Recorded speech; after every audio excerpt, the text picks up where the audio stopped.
क्या आप सुबह उठते ही 10 से 15 बार छींक रहे हैं? क्या एसी की हवा से, ठंडी हवा से या धूल से नाक बहने लगती है? क्या दवाइयां लेने के बाद भी एलर्जी बार बार लौट आती है? क्या आपकी प्लेट में रखी चीजें ही आपकी छींक बढ़ा रही हैं? क्या कुछ खाने की चीजें एलर्जी को दवा से भी ज्यादा खराब कर देती हैं? ये सभी प्रश्न, क्या खाना है क्या नहीं खाना है, आज की इस वीडियो में मैं बताऊंगा।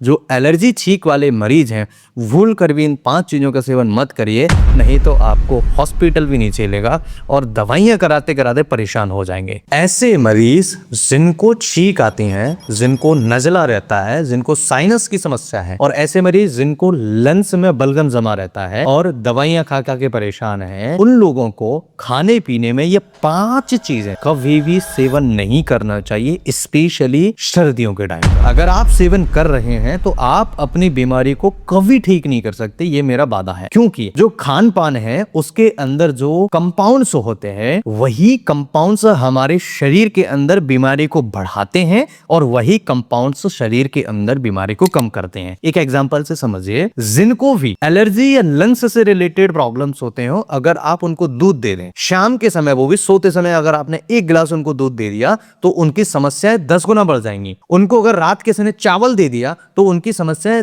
10 गुना बढ़ जाएगी। तो ये दोनों चीजें रात के समय देना, स्पेशली लंग्स वाले मरीज को, तो ये दवाई से भी ज्यादा खतरनाक काम करती है। इसलिए ये समझना बहुत इंपॉर्टेंट है, ये बहुत जरूरी है कि हमें क्या खाना चाहिए सर्दियों में और क्या नहीं खाना चाहिए। स्पेशली ऐसे मरीज जिनको पहले से ही एलर्जी रहती है, साइनस की दिक्कत रहती है, नोज से पानी आता है, आंखों से पानी आती है और लंग्स में बलगम जमा रहता है, घड़-घड़ जैसी आवाज आती है, उन लोगों को ये चीजें नहीं खाना चाहिए। दोस्तों, मैं डॉक्टर लोकेंद्र फ्रॉम ग्वालियर, मध्य प्रदेश। हमारे यहाँ एलर्जी का परमानेंटली ट्रीटमेंट किया जाता है और कई मरीज ऐसे हैं जो एलर्जी को हमेशा के लिए खत्म कर चुके हैं, कुछ लाइफ स्टाइल को चेंज करके और कुछ अपनी मेडिसिन की मदद से। तो दोस्तों, अगर आपको एलर्जी है तो जरूर एक बार कंसल्ट करिए, कॉल करिए और इजी तरीके से आप एलर्जी एलर्जी को ठीक कर सकते हैं। दोस्तों, एलर्जी बार बार छींक आना, नाक बहना, नाक बंद रहना, ये सिर्फ नाक की बीमारी नहीं है और ये इम्यून सिस्टम प्लस गट, डाइट, तीनों से जुड़ी हुई समस्या है जिसे हम जड़ से ठीक कर सकते हैं। कुछ कोर्स रहते हैं, कुछ मेडिसिन हैं जो बहुत अच्छे काम करते हैं। आज मैं आपको बताऊंगा 5 खाने की चीजें जो रिसर्च के अनुसार हिस्टामिन बढ़ा देती हैं और एलर्जी को ट्रिगर करती हैं। हिस्टामिन बढ़ने से हमारे शरीर के अंदर एलर्जी बढ़ जाती है, एलर्जिक रिएक्शन होना स्टार्ट हो जाते हैं। नंबर 1, ठंडा दूध या डेयरी प्रोडक्ट्स जितने हैं उनको आप नहीं सेवन करें। रिसर्च क्या कहती है, मिल्क प्रोटीन्स जो होते हैं वो म्यूकस प्रोडक्शन को बढ़ा देते हैं। दूध से क्या होता है, कफ बढ़ा देता है, नाक में बलगम और छींक, नाक बंद होना। ठंडा दूध जो होता है, दही, सर्दियों में पनीर, छींक जो चीज़ होता है, और ये खासकर सुबह खाली पेट एलर्जी ट्रिगर कर देगा, आप परेशान हो जाएंगे। और शाम को तो गलती से ले ही मत लेना, अगर लेना ही है तो हल्का सा गर्म दूध लीजिए और उसमें थोड़ी सी हल्दी डाल दीजिए, अदरक डाल दीजिए और सुबह सुबह यानी 10 से 11 के बीच में आप लेना स्टार्ट करिए। नंबर 2, ठंडी चीज़ें या फ्रिज का रखा हुआ खाना, जैसे आइसक्रीम है, कोल्ड ड्रिंक्स हैं और जो फ्रिज का बासी खाना होता है, ये नहीं खाना है। साइंस कहती है कि जो कोल्ड एक्सपोजर होता है वो नेजल ब्लड वेसल्स को डायलेट कर देता है और छींक को रिफ्लेक्स एक्टिवेट कर देता है। एलर्जी वाले मरीज ये 2-3 समस्याओं से परेशान है, लेकिन डाइट पर कंट्रोल नहीं करेंगे तो उनकी ये समस्याएं 2 से 10 गुना 20 गुना बढ़ जाती हैं। एक आइसक्रीम पूरी तरह नाक खराब कर सकती है, यानी नाक की जो म्यूकस मेम्ब्रेन होती है उसे डिस्टर्ब कर सकती है। नंबर 3, मैदा और बेकरी प्रोडक्ट्स जितने भी होते हैं, मैदे से बनी हुई चीजें, जैसे ब्रेड है, बिस्किट है, पिज्जा है, बहुत ज्यादा फेवरेट लोगों का है पिज्जा। रिसर्च कहते हैं कि इनमें रिफाइंड कार्ब होते हैं जो इन्फ्लेमेशन बढ़ा देते हैं, गट खराब कर देते हैं, इम्यूनिटी इम्बैलेंस कर देते हैं और एलर्जी फ्लेयर अप कर देते हैं। एलर्जी पेट से शुरू होती है और मैदा सबसे बड़ा दुश्मन माना जाता है।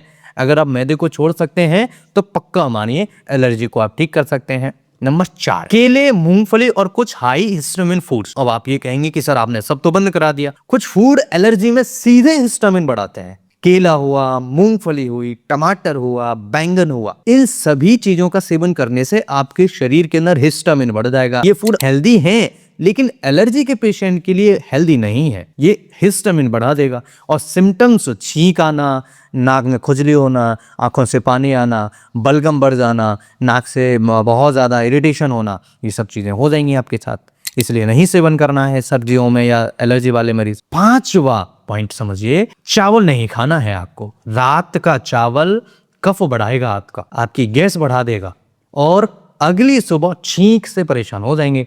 इसलिए आपको रात के समय चावल नहीं खाना। रिसर्च कहते हैं पुअर डाइजेशन, टॉक्सिन बिल्डअप होते हैं, इम्यून ओवर रिएक्शन करता है, एलर्जी बढ़ जाती है।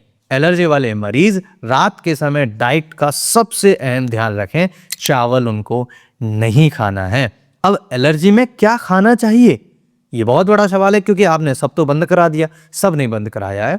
हल्का गर्म खाना खाइए, बाजरा, ज्वार, मूंग का सेवन करिए, अदरक ले सकते हैं, हल्दी ले सकते हैं, सूप बना के पी सकते हैं, खा सकते हैं, गुनगुना पानी पीजिएगा। डाइट सही तो दवा की जरूरत आधी हो जाएगी और आप अपनी एलर्जी को ठीक कर सकते हैं। देखिए, ये वीडियो बनाने का मकसद मेरा केवल इतना है कि आप बिना दवाइयों के भी ठीक रह सकते हैं, बस आपको पता नहीं है। आपको बताने वाला कोई नहीं है। अगर आपको सही व्यक्ति मिल जाए बताने वाला, तो आप अपनी बीमारियों को बड़ी इजी तरीके से बिना किसी मेडिसिन के भी ठीक कर सकते हैं, कंट्रोल कर सकते हैं। मेरे यहाँ कई हजारों पेशेंट्स एलर्जी के ठीक हो चुके हैं, कई मरीज फैटी लीवर के ठीक हो चुके हैं, कई मरीज जिनको डाइजेस्टिव रिलेटेड इश्यूज थे वो ठीक हो चुके हैं। तो आप अगर परेशान हैं, मुझे एक बार जरूर दिखा सकते हैं। क्लिनिक मेरा गोली का मंदिर, ग्वालियर, मध्य प्रदेश में है। दिए हुए नंबर पर आप कॉल करके अपॉइंटमेंट बुक करा सकते हैं। एलर्जी सिर्फ हवा से नहीं होती, प्लेट से भी होती है, यानी जो खाने की प्लेट आपके सामने रखी है उससे भी होती है। अगर आप गलत चीजें खाते रहेंगे तो बेस्ट मेडिसिन भी फेल हो जाएगी। अगर आप याद रखें, एलर्जी कंट्रोल करना चाहते हैं तो डाइट को कंट्रोल करिए, लाइफस्टाइल को बैलेंस करिए, ट्रीटमेंट आपका इजीली हो जाएगा। वीडियो आपको कैसा लगा मुझे कमेंट करके जरूर बताइए। आपने इस वीडियो से क्या सीखा? आज जो वीडियो में मैंने आपको बताया है, केवल 1 महीने करके देख लीजिए। मेरी गारंटी है, मेरा वादा है। अगर आपकी प्रॉब्लम कम होना स्टार्ट ना हो जाए तो कह देना, कमेंट करके जरूर बताना कि आपने गलत वीडियो बनाया था। मैं फिर मिलता हूं इसी तरह के किसी रिसर्च बेस्ड वीडियो में, जिसमें रिसर्च वाली बातें करते हैं हम और समझेंगे कि रिसर्च क्या कहती है, हम क्या खाएं क्या नहीं खाएं। नमस्कार, स्वस्थ रहिए, अपना और अपनों का ख्याल रखिए।